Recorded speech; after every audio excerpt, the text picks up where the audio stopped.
Qualifié de thébaïde, voire d'affreux désert par ses visiteurs du XVIIe siècle, Port-Royal était en réalité une nombreuse communauté, adossée dès l'origine à des terres et à une ferme qui permettaient de nourrir religieuses, pensionnaires et familiers. L'abbaye a été construite conformément aux principes de Cîteaux dans le creux du vallon. Les granges, selon une dénomination utilisée dès le début de l'époque moderne pour désigner l'ensemble des bâtiments fonctionnels voués au service du monastère, se trouvent quant à elles sur le plateau au-dessus du vallon. Les cartes anciennes distinguent entre les deux entités, y compris la carte de Cassini, tracée à la fin du XVIIIe siècle, bien après la destruction de l'abbaye. Elle en marque cependant soigneusement le lieu, signe d'une mémoire qui perdure. C'est ce site aujourd'hui que nous visiterons, guidés par Philippe Luez, le directeur du Musée national de Port-Royal des Champs.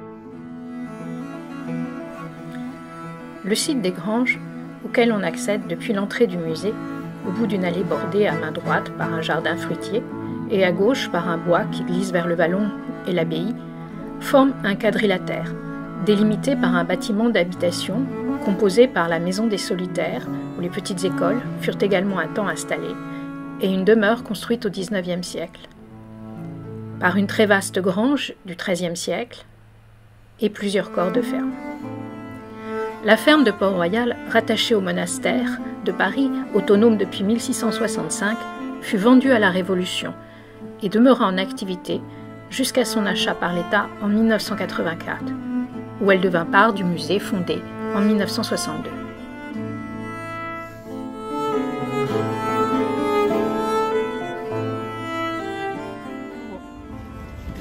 Nous voici dans la ferme des Granges, au centre de la cour de ferme qui nourrit, la cour de ferme principale, qui nourrit l'abbaye de Port-Royal, avec un certain nombre de bâtiments qui sont des bâtiments anciens, comme la Grange à blé, qui est probablement en partie reconstruite au XVIe siècle, et un certain nombre de bâtiments agricoles qui datent du XVIIe, du XVIIIe et pour certains du XIXe siècle. Au centre de la cour de ferme, et c'est sa place logique, le puits qui permet d'avoir l'eau sur l'ensemble du plateau. Ce puits est un puits mythique pour Port-Royal, puisque c'est sur ce puits que Pascal, vivant dans la ferme des Granges, aurait inventé une machine pour puiser l'eau du puits, l'eau étant à une cinquantaine de mètres de profondeur en dessous. Curieusement, le guide du pèlerin de Port-Royal dit que ce puits a disparu vers 1750. Il a été entièrement bouché, il n'existe plus.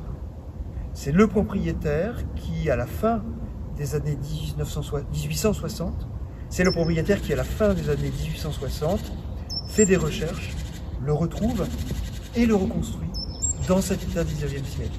Il en fait un puits qui est un puits qui n'est pas un puits de ferme, mais bien un édifice qui remarque de façon un petit peu ostentatoire, très monumentale, la présence de Pascal sur l'histoire de la ferme.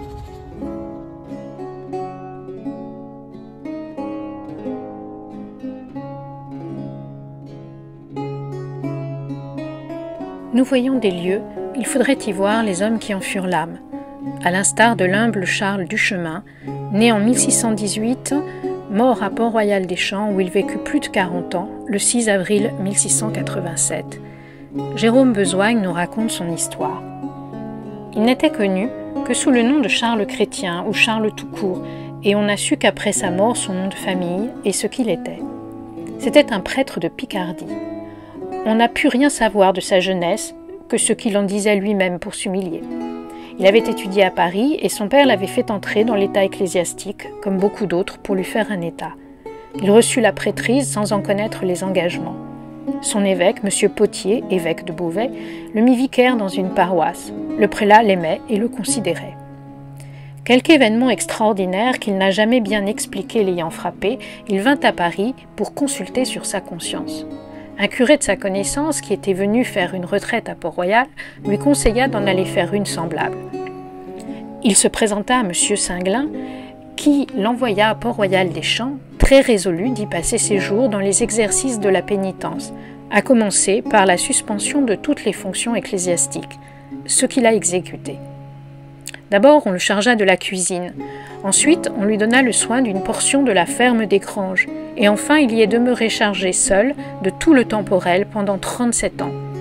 Il est du nombre de ceux qui, dans les dispersions des solitaires, qui sont arrivés de temps en temps par l'ordre des puissances, ont été soufferts et laissés dans la maison, à la faveur de l'incognito qu'ils ont bien su garder. Monsieur Charles n'est sorti qu'une fois pendant l'espace de 40 ans qu'il a vécu à Port-Royal. Ce fut pour aller à son pays après la mort de son père, recueillir ce qui lui revenait de sa succession qu'il vendit, et dont il employa le prix parti en distribution aux pauvres, parti en ouvrages utiles à la maison de Port-Royal.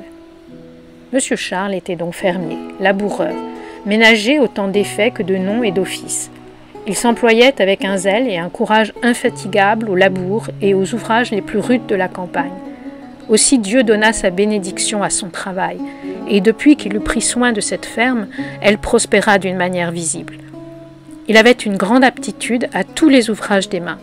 Il ferrait lui-même les chevaux et les pansait dans leur maladie, aussi bien que les autres animaux de la ferme. Il gouvernait fort bien les domestiques.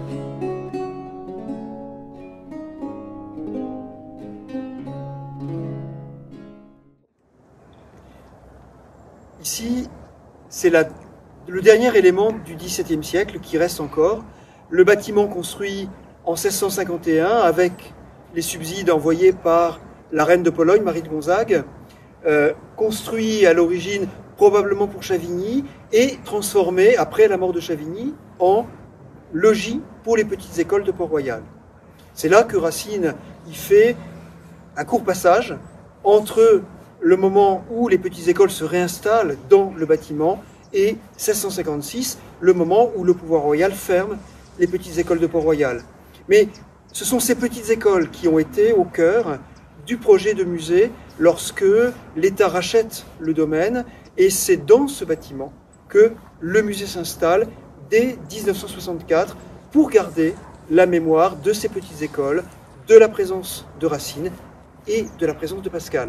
C'est un bâtiment brique et pierre, comme la plupart des châteaux d'été qui se trouvent construits tout autour d'ici, à Dampierre, à Porchefontaine et à d'autres endroits tout autour, et y compris même le premier château de Versailles. Sur le côté à droite, à gauche de l'image, c'est l'extension construite à la fin du XIXe siècle qui enveloppe la dernière fenêtre du bâtiment XVIIe et qui prolonge avec un retour, 19e cette fois-ci, l'ancienne construction, qui est alors un château privé.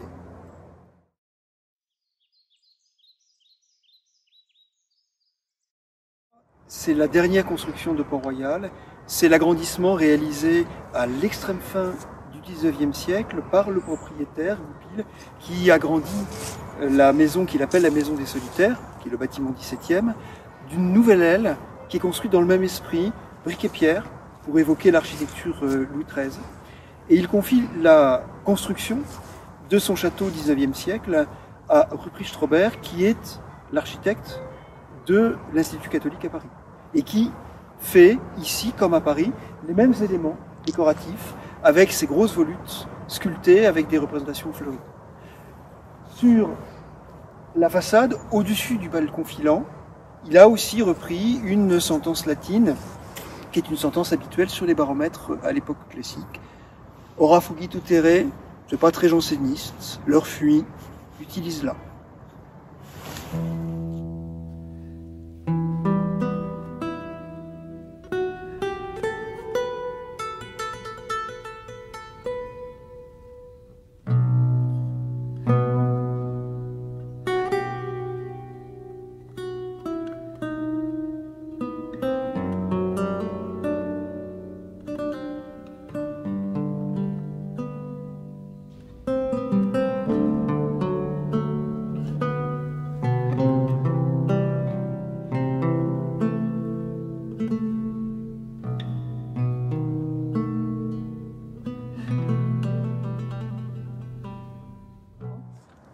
Voilà, nous avons basculé vers le verger de Port-Royal, qui a été entièrement refait il y a maintenant une vingtaine d'années, et qui permet d'évoquer ce qu'a été ce jardin de fruits à l'époque de Robert Arnauld d'Andilly.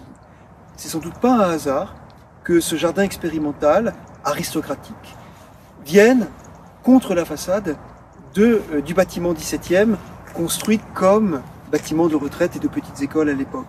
On est sur un jardin de prestige, composé essentiellement d'arbres à noyaux. Ici, ce sont plutôt des pruniers. Et au centre des différents cantons, plutôt des poires 17e, c'est-à-dire plutôt des poires à cuire que des poires à croquer. Même si ces premières poires à croquer ou à couteau commencent à apparaître aussi au XVIIe siècle et sont en partie cultivées aussi dans ce verger.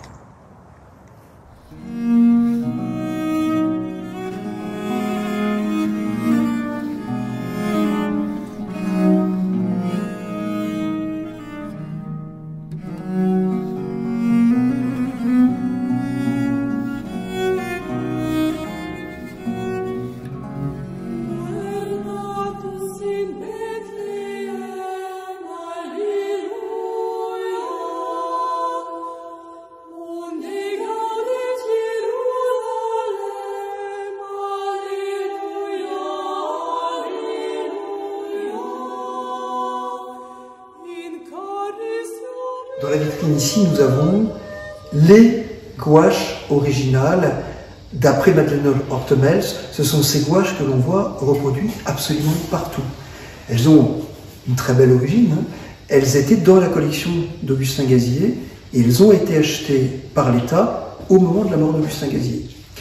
Elles sont présentées comme elles ont été montées au moment de la Révolution française ou à la fin du XVIIIe siècle, dans des petits cadres Louis XVI, qui permet de les mettre en valeur chacune et qui permet de les traiter comme si c'était autant de petites images saintes.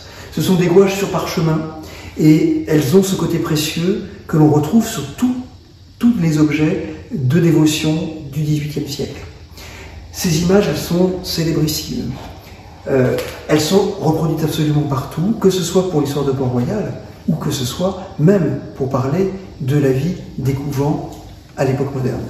Elles représentent tour à tour les bâtiments disparus de l'abbaye, c'est plutôt les images que l'on a au-dessus de la vitrine, et des scènes de la vie monastique à l'intérieur de la clôture, dans la salle du chapitre, dans le chœur religieux ou dans le réfectoire, dans le cloître.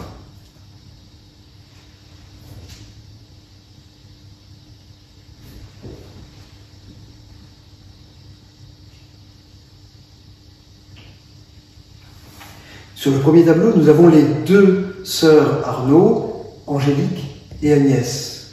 C'est un tableau tardif qui est attesté dans l'abbaye dans les années 1705. Ici, nous avons deux originaux. Mère Agnès, Mère Angélique. Deux tableaux autographes de Philippe de Champaigne. Celui-là, peint en 1662, c'est un tableau préparatoire à l'ex-voto du Louvre, qui se trouvait à l'abbaye des Champs, et celui-là, qui est un des deux portraits de l'abbesse, peint en 1648. Il en existe deux versions, une pour Paris, une pour les Champs, une qui se trouve au musée de Chantilly et une qui se trouve ici.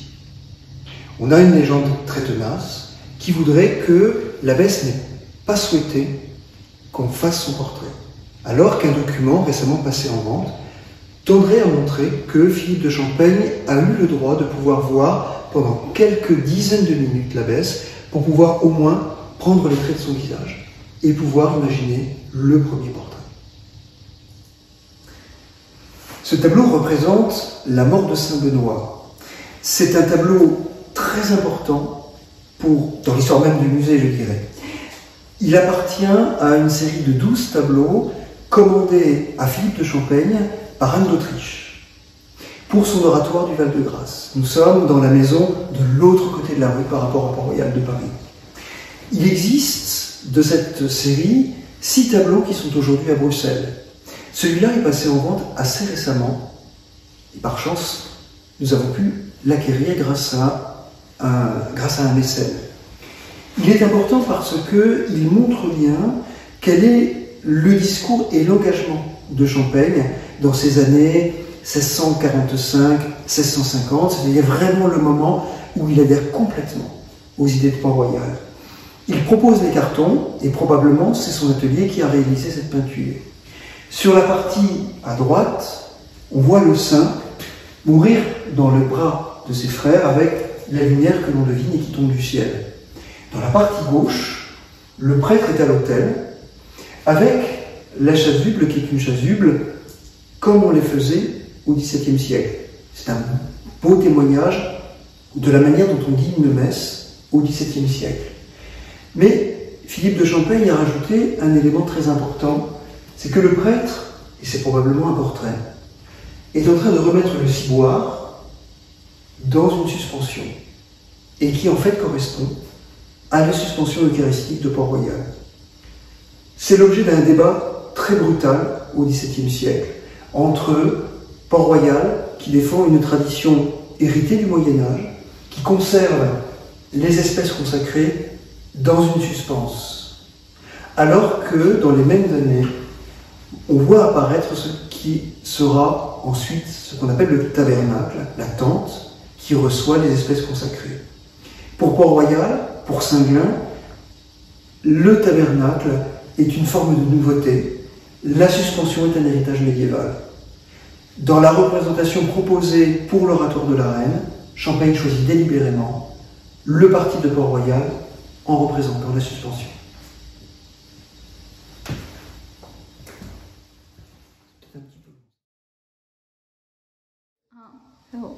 Philippe, tu possèdes l'original de ce portrait de l'abbé de Saint-Cyran. Mais oui, ce portrait est un original.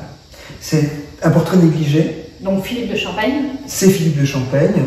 On sait les circonstances dans lesquelles le portrait a été fait, c'est-à-dire c'est un portrait fait à titre posthume sur le masque mortuaire de l'abbé défunt et pour remplacer un portrait qui ne plaisait pas aux anciens dirigés de Saint-Cyran.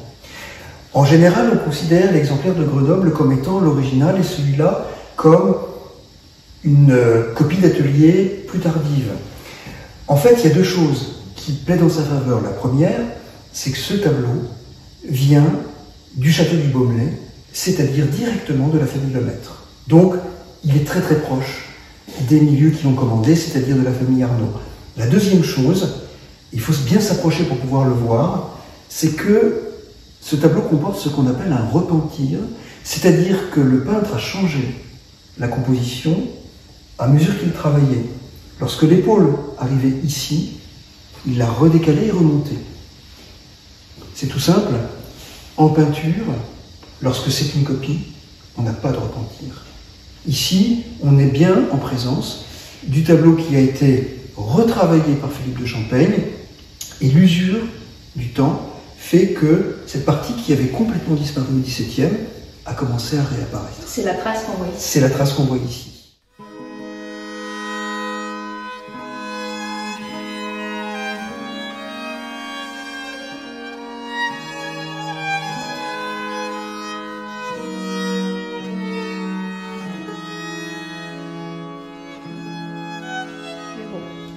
Ici, c'est le premier tableau acheté par Dorival au moment de la création du musée.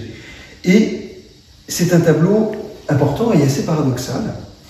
À l'époque, il a cru que ça pouvait être un tableau de Champaigne. Ça n'est pas un tableau de Champaigne, c'est probablement un tableau de l'école espagnole. Mais on sait autre chose sur ce tableau. C'est qu'il pourrait s'agir du tableau que l'abbé de Marolles offre à Saint-Cyran pour son oratoire personnel. Donc, un tableau de dévotion sur un sujet très au cœur de la spiritualité espagnole, mais après tout, Saint-Cyran est très proche de ces milieux spirituels, et la chance que nous avons, c'est que le couvent qui possédait ce tableau a conservé aussi le cadre ancien, qui est un cadre de tableau de dévotion. Avec un objet comme celui-là, on rentre à nouveau dans l'oratoire de Saint-Cyran, avec le tableau devant lequel il a probablement passer de longues heures de méditation.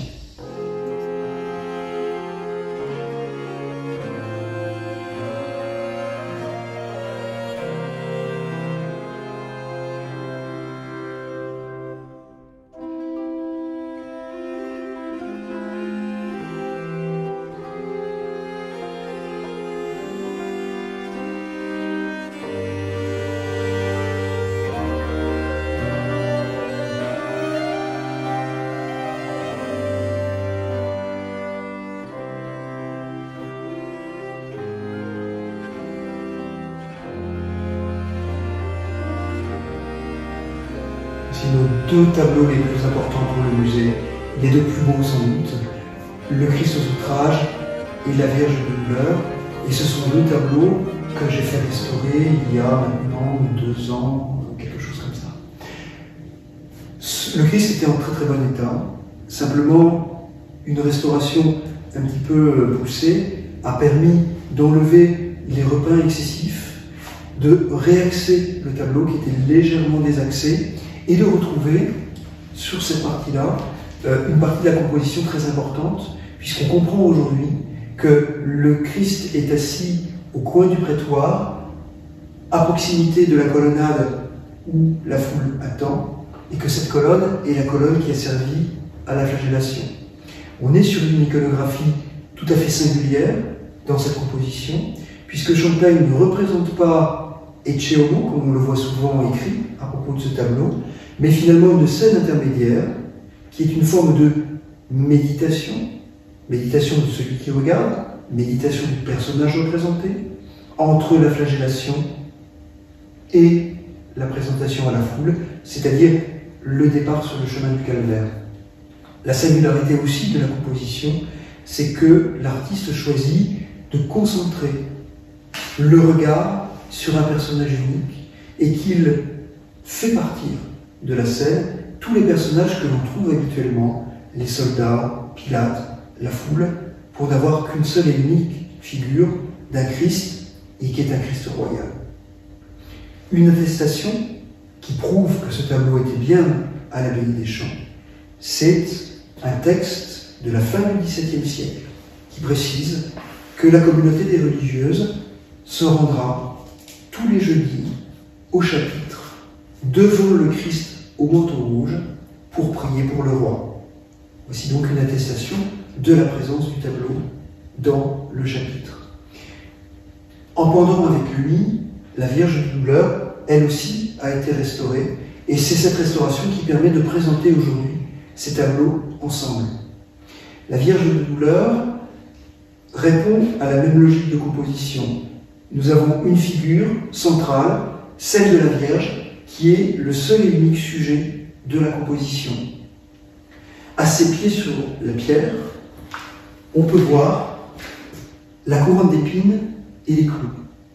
Dans une lecture un peu littérale, un certain nombre d'historiens d'art auraient voulu voir une représentation d'une scène qui serait après la déposition, alors que le sens du tableau est sans doute différent. Le grand coup de génie de cette composition, c'est que le tableau s'interrompt au niveau du marchepied. On ne voit pas la figure du crucifié. On est sur ce Christ absent, on est sur ce Dieu caché qu'on ne représente pas.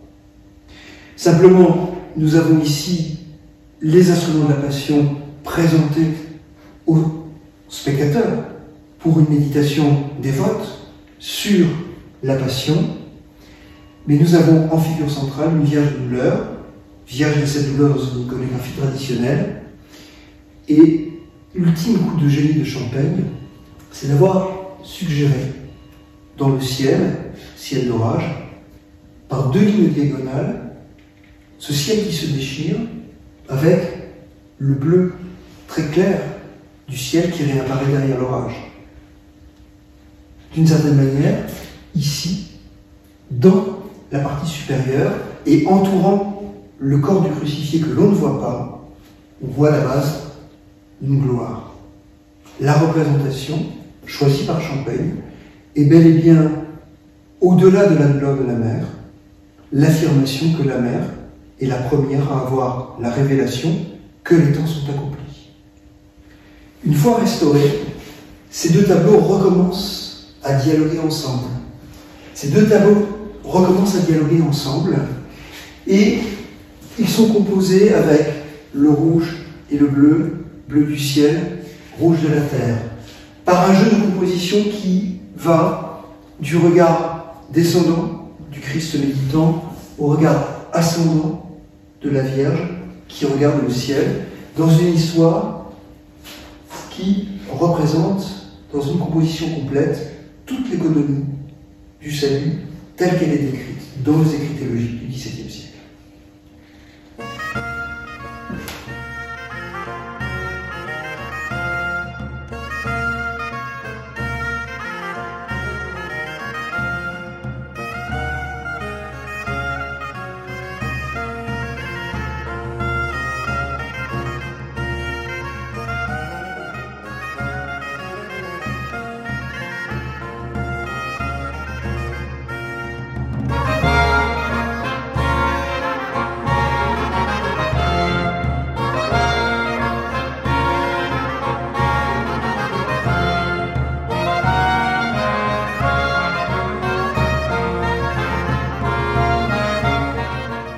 Port-Royal est une communauté de solitaires, aristocrates, parlementaires, bourgeois, médecins, avocats ou officiers, hommes et femmes, religieuses de cœur, sœurs converses, pensionnaires, grandes dames et humbles veuves venues servir le monastère.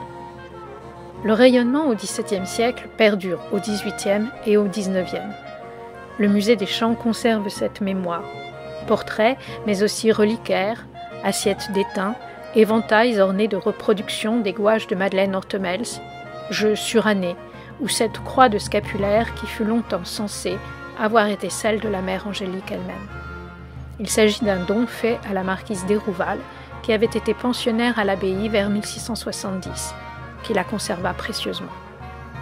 Port-Royal, ce sont aussi des livres, livres de piété, traductions d'Arnaud d'Andilly ou exemplaires précieux que nous présente Philippe Luez.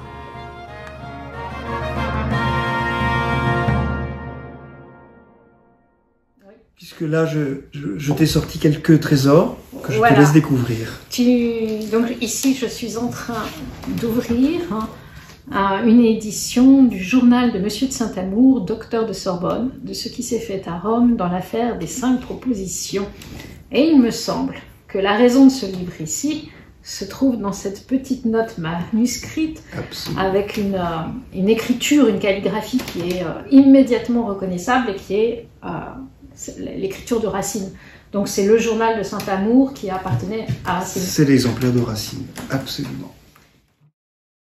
Parmi ces livres de prix, le musée compte aussi une Bible de 1609, richement illustrée par 140 gravures de Théodore de Brie, que la mère Angélique offrit elle-même à son neveu Henri Arnaud, qui fut évêque d'Angers. Une note autographe, en haut de la page de titre, authentifie le présent. Et voici alors cette fois-ci une acquisition récente, qui est un recueil d'images sur Port-Royal, et qui a appartenu à un des collectionneurs les plus prestigieux de France au XIXe siècle, qui est Détailleur. Alors, Détailleur a vendu toute sa collection. Elle est majoritairement à la Bibliothèque nationale, mais ce volume a échappé à la vente. Et il comporte tout le fonds d'atelier de Masson, avec les plus belles images de Port-Royal. Masson qui était qui est un des graveurs. Un des graveurs du XVIIe siècle de la rue Saint-Jacques. Bon, alors voilà, on trouve la fameuse représentation de Port-Royal. Absolument. Et toutes les planches. Ah là là, oui. De grand format, d'après Hortemels.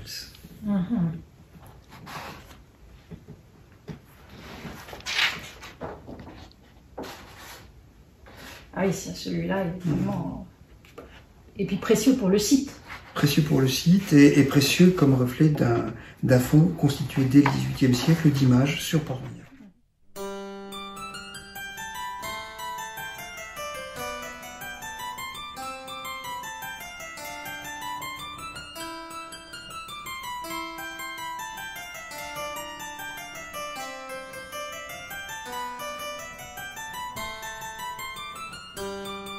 Lieu de mémoire, oratoire et reliquaire à la fois, Port-Royal ne manque pas de conserver des souvenirs de Pascal. On a vu le puits qui lui est attribué dans la cour de la ferme. Le musée conserve également plusieurs portraits, dont l'un, exceptionnel et tout juste acquis, en cours de restauration, n'est pas encore exposé.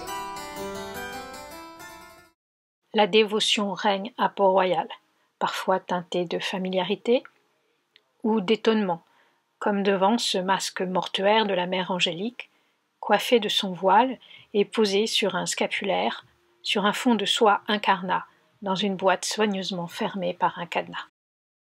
Là, c'est une paire de petits tableaux de dévotion exécutés par Stella, qui est un contemporain de Champaigne. À la différence de Champaigne, Stella a travaillé à Rome et ces 2 tableaux sont exécutés à la manière italienne sur des plaques de marbre noir.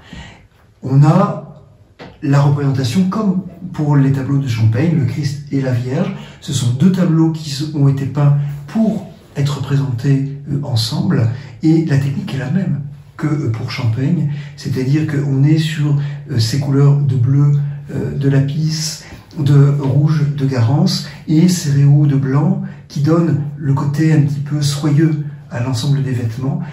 Quand un tableau de Champaigne est en très bon état, c'est aussi ce type d'effet que l'on trouve sur ces peintures. On est, là encore, sur un type de représentation très très en vogue dans les milieux dévots, à Paris notamment. Ces tableaux sont probablement réalisés par Stella à son retour en France, mais les cadres semblent être des cadres d'origine et de provenance italienne. Refermons les armoires. Cette brève visite du musée de Port-Royal des Champs ne nous a pas permis de tout voir. Mais Philippe Luez nous a guidés dans notre promenade avec toute sa générosité.